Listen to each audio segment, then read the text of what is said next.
Bismillahirrahmanirrahim. Assalamualaikum warahmatullahi wabarakatuh. Bertemu lagi teman-teman dengan saya Ibu Elis Nurhasana dalam mata kuliah Akuntansi Dasar pada Prodi Ekonomi Syariah Fakultas Agama Islam Universitas Siliwangi. Oke teman-teman, terima kasih telah melihat video pembelajaran kali ini. Mudah-mudahan apa yang teman-teman nanti saksikan mudah-mudahan menjadi ilmu yang bermanfaat bagi teman-teman. Oke, jangan lupa sebelum belajar kita baca basmalah dulu agar berkah. Bismillahirrahmanirrahim. Dalam pertemuan kali ini saya akan menyampaikan berkaitan dengan pengantar dasar akuntansi. Mungkin teman-teman tidak asing lagi dengan kata akuntansi, tapi mungkin teman-teman juga sebagian apa sih sebenarnya akuntansi tersebut, apa sih fungsi daripada akuntansi, dan apa saja yang harus ada dalam akuntansi. Nah, kali ini kita akan bahas berkaitan dengan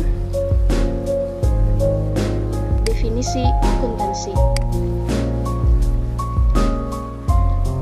sifat dasar akuntansi, siklus akuntansi, kegiatan akuntansi, dan bidang spesialisasi akuntansi. Poin 1 sampai 5 kita akan bahas di pertemuan pertama ini, dan poin selanjutnya akan kita bahas di pertemuan selanjutnya.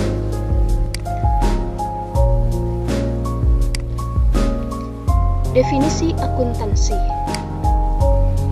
Akuntansi merupakan proses to account atau proses menghitung dan proses mempertanggungjawabkan. Apa yang dihitung dan apa yang dipertanggungjawabkan ini berkaitan dengan laporan keuangan suatu perusahaan. Selain itu, jika dilihat dari segi bidang akuntansi, akuntansi merupakan keseluruhan pengetahuan yang bersangkutan dengan fungsi menghasilkan informasi keuangan dari satu unit usaha kepada pihak-pihak yang berkepentingan, di mana informasi keuangan ini menjadikan dasar dalam pengambilan keputusan. Selanjutnya, dalam segi proses atau kegiatan, proses akuntansi ini merupakan proses pengidentifikasian, proses pengukuran, proses pencatatan, dan penyampaian informasi ekonomi kepada pihak-pihak yang memiliki kepentingan, baik itu pihak intern, baik itu pihak ekstern, dan pihak lainnya. Nah, beberapa ahli mendefinisikan bahwa akuntansi adalah sistem informasi yang mengukur aktivitas bisnis, memproses data menjadi laporan, dan mengkomunikasikannya kepada para pengambil keputusan. Ini definisi dari Charles N. Welter. Sumarso juga mendefinisikan bahwa yang dinamakan akuntansi ini merupakan sistem informasi mengenai pelaksanaan dan penilaian jalannya perusahaan secara efisien. Selanjutnya, Rudianto mendefinisikan bahwa akuntansi ini merupakan sistem informasi yang menghasilkan informasi mengenai aktivitas ekonomi dan kondisi suatu badan usaha. Littleton pun mendefinisikan akuntansi merupakan pelaksanaan perhitungan periodik, ya, baik itu berkaitan dengan biaya atau usaha dan hasil atau prestasi. Sedangkan berbeda dengan Amin, ya, mendefinisikan bahwa akuntansi merupakan proses aktivitas pengidentifikasian, proses pengukuran, proses pengklasifikasian, dan pengikhtisaran transaksi ekonomi. Nah, dari hasilnya ini kemudian hasilnya berupa laporan keuangan ini kemudian dilaporkan kepada pihak-pihak yang berkepentingan. Artinya, kita dapat menyimpulkan bahwa definisi akuntansi ini adalah proses sebagai aktivitas identifikasi yang mana mengidentifikasi transaksi-transaksi yang terjadi dalam perusahaan, kemudian aktivitas pencatatan yang mana aktivitas ini dilakukan setelah adanya identifikasi, kemudian transaksi-transaksi tersebut dicatat secara sistematis. Dan yang terakhir adalah aktivitas komunikasi. Setelah dilakukan identifikasi, setelah dilakukan pencatatan, maka laporan yang dihasilkan ini dikomunikasikan kepada pihak-pihak yang berkepentingan untuk sebagai dasar dalam membuat kebijakan. Nah, ini ya kenapa adanya akuntansi, karena beberapa pihak seperti pihak intern ini menjadikan patokan ya dalam mengambil keputusan. Seperti karyawan pun dengan adanya laporan keuangan, informasi keuangan ini dapat mengetahui besaran gaji atau fasilitas ya dan bonus ketika melihat daripada informasi keuangan.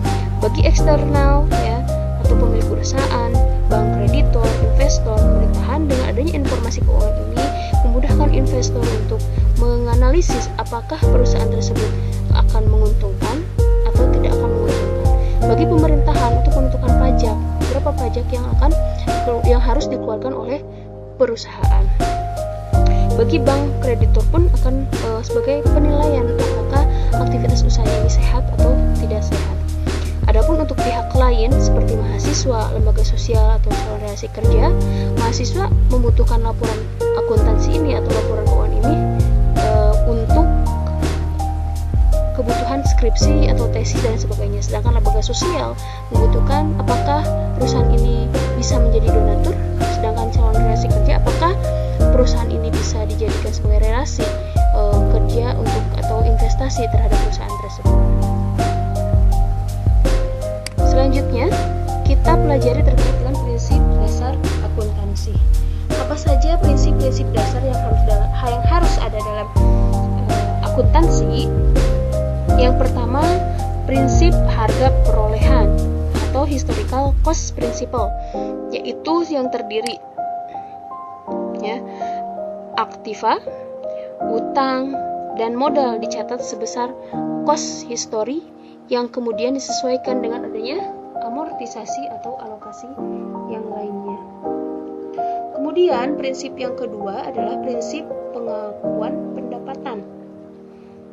Nah, pengakuan pendapatan ini terbagi menjadi dua, ada yang realis dan realizable, kemudian dan earned atau telah terbentuk. Ada yang telah terrealisasi atau dapat direalisasikan, dan ada juga yang telah terbentuk.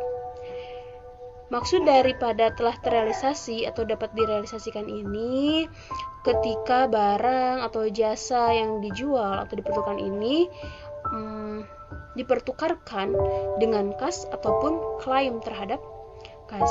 Adapun terbentuk atau earned ini ketika perusahaan telah melakukan kegiatan yang harus dilakukan untuk memperoleh pendapatan. Jadi teman-teman harus mampu membedakan ya bagaimana prinsip pengakuan pendapatan ketika telah terrealisasi ya, dan bagaimana prinsip pengakuan pendapatan ketika telah terbentuk.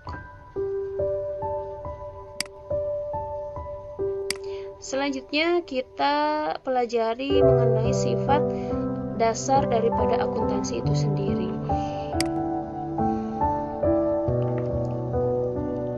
Sifat dasar atau prinsip yang mendasari akuntansi keuangan ialah konsep yang harus diyakini kebenarannya sebagai dasar dari ilmu akuntansi itu dibangun.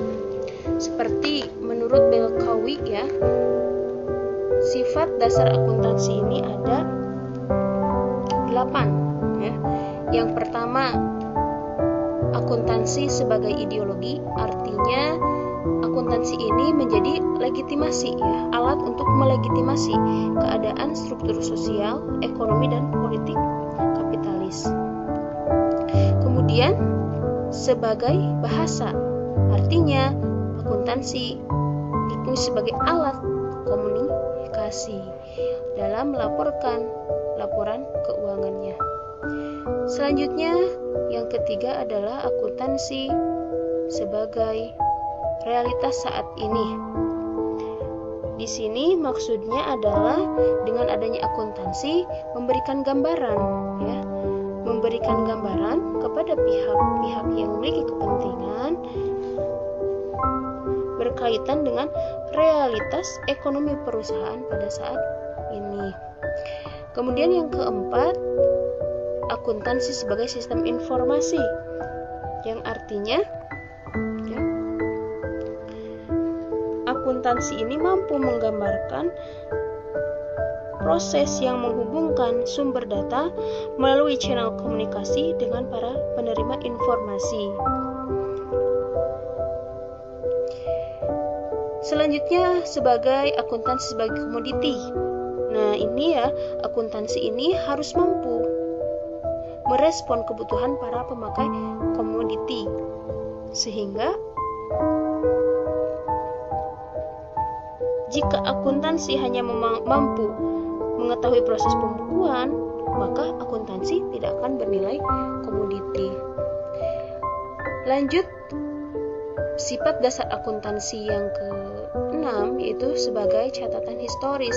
Artinya dengan adanya informasi keuangan memberikan gambaran bagaimana sejarah organisasi atau perusahaan tersebut dan bagaimana sejarah transaksi perusahaan tersebut. Yang ketujuh, akuntansi sebagai pertanggungjawaban. Di sini bahwa dengan adanya sistem laporan keuangan ini, perusahaan mampu melakukan pertanggungjawaban berkaitan dengan pengelolaan perusahaan. Yang kedelapan, sifat dasar akuntansi adalah sebagai teknologi. Artinya akuntansi merupakan teknologi perangkat lunak. Next, kita bahas berkaitan dengan siklus akuntansi. Bagaimana siklus akuntansi tersebut atau bagaimana siklus akuntansi dilakukan. Nah, sifat atau siklus akuntansi ini merupakan suatu proses, suatu proses pengolahan data yang terdiri dari urutan transaksi yang berdasarkan bukti transaksi sehingga dapat menghasilkan informasi laporan keuangan, terdiri dari urutan transaksi berdasarkan bukti transaksi sehingga dapat menghasilkan informasi laporan keuangan. Artinya inputnya tadi melakukan pencatatan urutan transaksi dengan dibuktikan dengan bukti transaksi, kemudian outputnya itu adalah informasi laporan keuangan. Apa saja tahapan-tahapan yang ada dalam siklus akuntansi? Yang pertama disampaikan bahwa tahapan pertama adalah tahapan pencatatan. Artinya tahapan pencatatan ini dilakukan untuk mencatat transaksi-transaksi yang terjadi di perusahaan dengan pembuatan bukti asli transaksi. Nah, bukti transaksi ini menjadi sebuah alat yang digunakan untuk menjelaskan mengenai sebuah transaksi yang sudah dilakukan, yang diukur dengan satuan uang serta dapat mempengaruhi jumlah kekayaan perusahaan. Bukti yang digunakan adalah bukti asli, bukan bukti kopiannya. Nah, sementara dalam tahapan pencatatan ini, buku harian atau jurnal digunakan untuk mencatat sebuah kronologis transaksi. Jadi artinya tahapan pencatatan ini meliputi pembuatan bukti asli transaksi dan melakukan pencatatan di dalam sebuah jurnal atau buku harian. Kemudian yang kedua, tahapan pengikhtisaran. Nah, ini pengikhtisaran ini meliputi pembuatan sebuah neraca saldo, penyesuaian jurnal, penyesuaian neraca saldo, menghitung rugi, neraca serta laba, menyusunnya dalam laporan keuangan menutup jurnal, membuat penutup neraca saldo, penutup serta jurnal pembalik pada tahap pengikhtisaran. Ini dapat dilakukan dengan hanya membuat jurnal penyesuaian, membuat jurnal pembalik, serta neraca jalur. Nah, neraca saldo ini merupakan kumpulan saldo pada setiap perkiraan di dalam buku besar. Yang di dalamnya ini dilengkapi oleh kolom debit, kemudian kolom kredit sementara, jurnal penyesuaian. Nah, jurnal penyesuaian ini merupakan penyesuaian saldo perkiraan yang dibuat dalam sebuah jurnal di akhir periode. Ini masuk ke dalam pengikhtisaran. Diulang lagi jadi tahap pengikhtisaran ini meliputi pembuatan sebuah neraca saldo penyusuan jurnal, penyesuaian neraca saldo, penghitungan rugi, neraca serta laba, penyusunan dalam laporan keuangan menutup jurnal, membuat penutupan neraca saldo, penutup serta jurnal pembalik pada tahap pengikhtisaran. Juga dapat dilakukan pembalik serta neraca lajur. Selanjutnya adalah tahapan pelaporan. Nah, tahapan pelaporan ini meliputi laporan keuangan, penutup jurnal, neraca saldo setelah dilakukan penutupan. Kemudian, jurnal penutup ini, maksud dari jurnal penutup ini adalah pembuatan jurnal di akhir masa periode. Nah, di akhir masa periode akuntansi dengan maksud melakukan penutupan terhadap rekening sementara waktu. Ini ya tahapan-tahapannya, teman-teman perlu catat tahapan pencatatan apa aja yang ada dalam tahap pencatatan, tahap pengikhtisaran seperti apa, kemudian tahap pelaporan di mana hasil atau outputnya ini adalah laporan keuangan itu sendiri. Nah, jika bisa digambarkan ya, siklus sederhananya itu dalam akuntansi ini terdiri dari 7. Yang pertama tahap pencatatan data. Artinya dalam tahap pencatatan data ini dimasukkan dokumen atau sumber atau bukti transaksi. Kemudian yang kedua adalah penjurnalan. Di sini terdapat aktivitas menganalisis dan mencatat transaksi ke dalam jurnal atau buku harian. Kemudian posting ke buku besar. Ini artinya memindahkan debit dan kredit dari jurnal ke akun buku besar.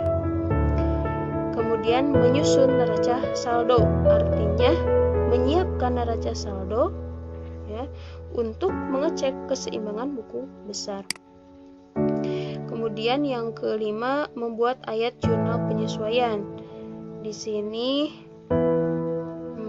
artinya ya, membuat ayat jurnal penyesuaian dan memasukkan jumlahnya pada neraca saldo. Neraca saldo dan jurnal penyesuaian disatukan dalam neraca lajur. Kemudian yang keenam, membuat ayat penutup, yaitu menjurnalkan dan memindah bukukan ayat-ayat penutup. Serta yang ketujuh adalah tahapan penyusunan laporan keuangan, yaitu yang berisi laporan laba rugi, laporan perubahan modal, dan neraca. Inilah siklus daripada akuntansi ya.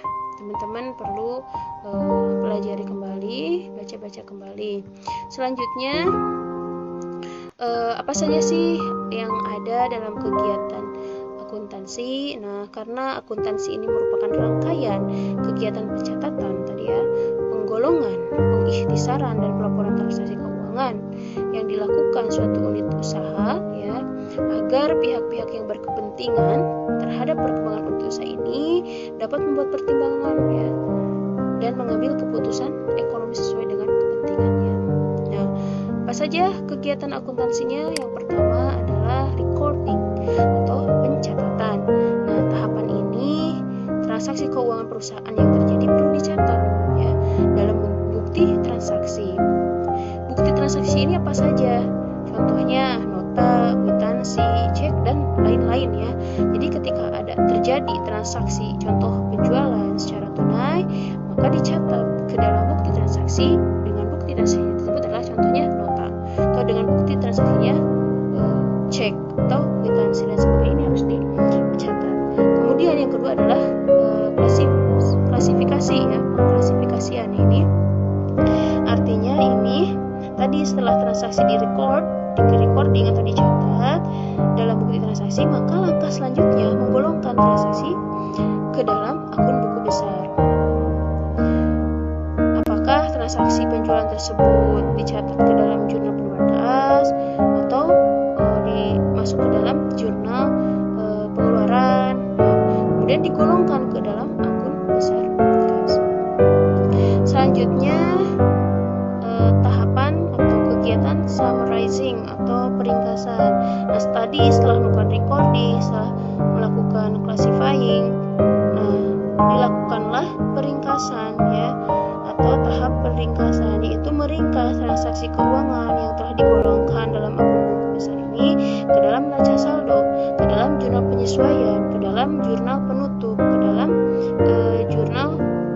besar, menutup buku besar, kemudian neraca saldo setelah penutupan dan jurnal pembalik. Ini masuk ke dalam tahapan kegiatan peringkasan.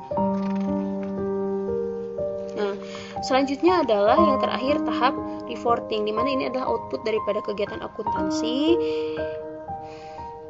Nah, yang harus dilakukan ini adalah pelaporan. Nah, pelaporan ini berupa laporan keuangan ya, yang terdiri dari laporan laba rugi, laporan laba ditahan, neraca, laporan perubahan modal atau ekuitas, laporan arus kas, dan catatan atas laporan keuangan.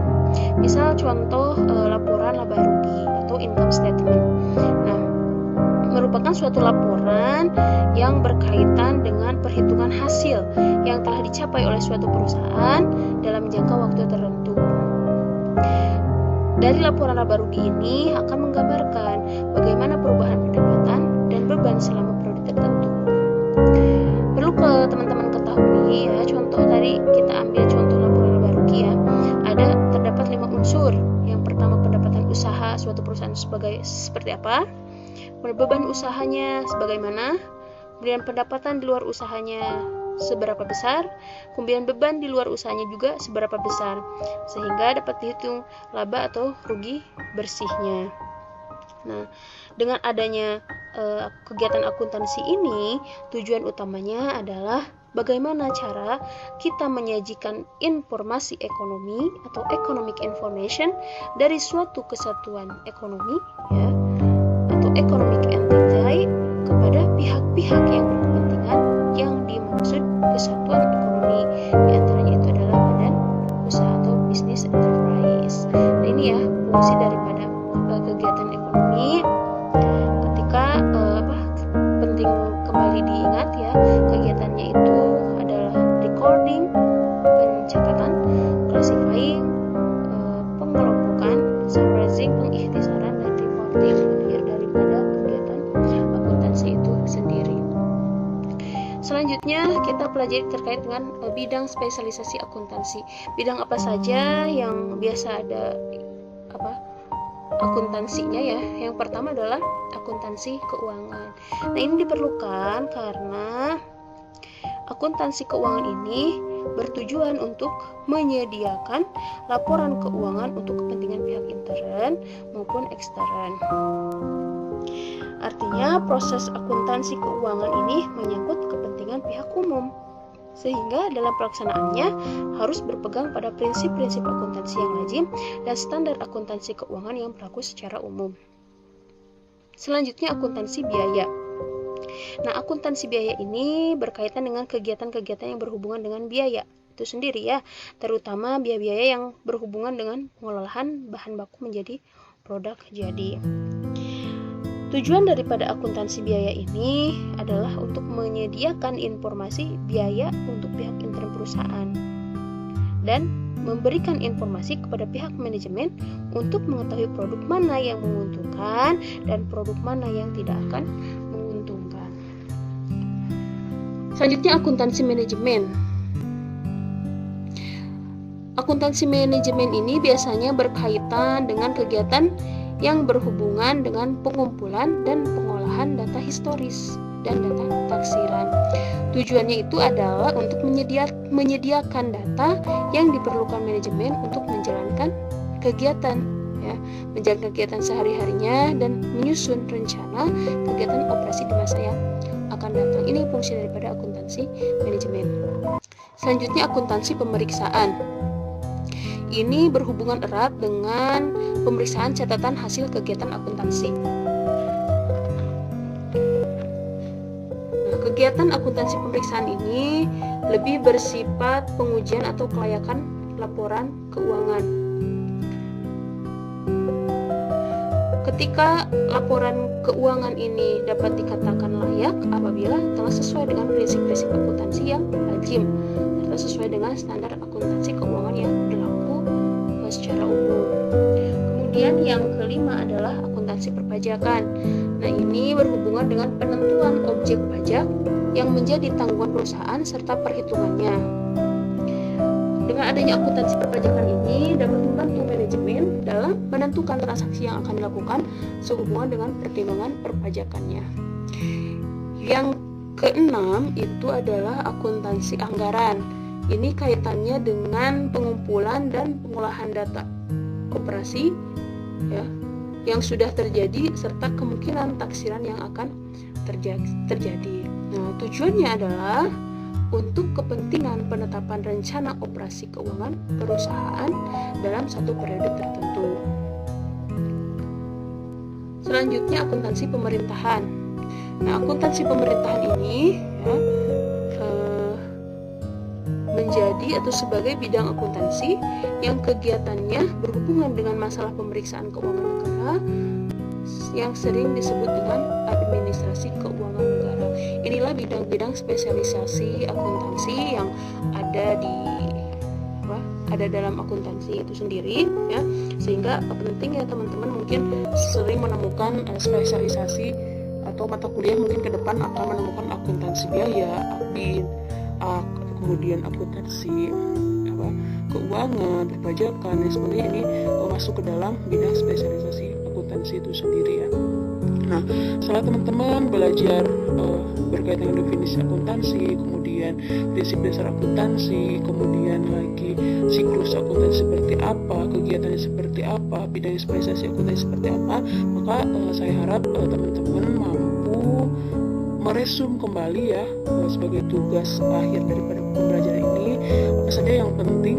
Silahkan teman-teman resum dan nanti teman-teman kumpulkan di link yang akan saya sampaikan di pertemuan berikut ini ya. Terima kasih.